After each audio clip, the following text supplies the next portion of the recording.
ceux qui pensent qu'ils nous insultent au Bénin, si on va leur prouver que nous aussi nous sommes quelqu'un, on viendra chez vous à la maison, nous allons vous apporter. Parce que chez nous, il n'y a plus de constitution, il n'y a plus de loi. Donc, les gens n'ont qu'à s'attendre à des conséquences directes et indirectes à partir de maintenant.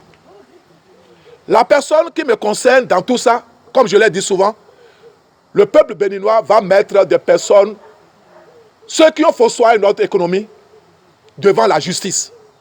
Nous avions un président qui a tout pris dans notre pays.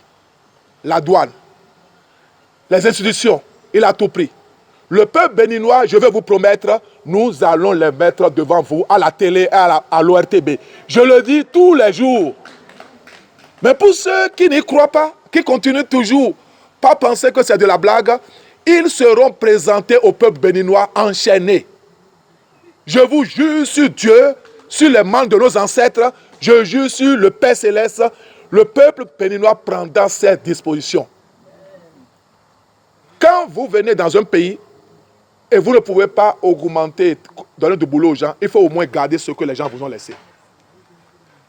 Non seulement ils n'ont pas trouvé de boulot pour les gens, non seulement ils ont tout gâté, ils ont pris tout ce qu'il y a comme argent dans notre pays, ils ont emmené ça en Côte d'Ivoire.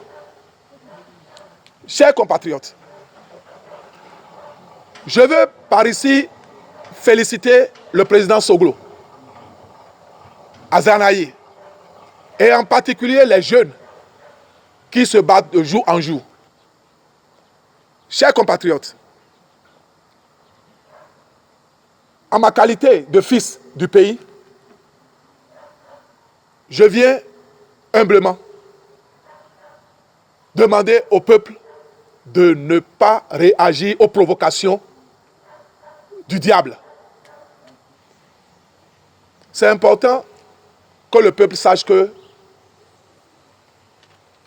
une lutte, c'est la résistance.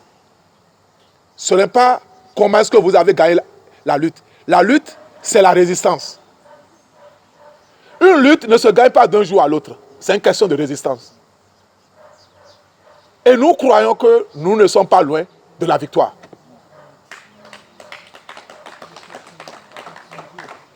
Parce que Dieu est avec nous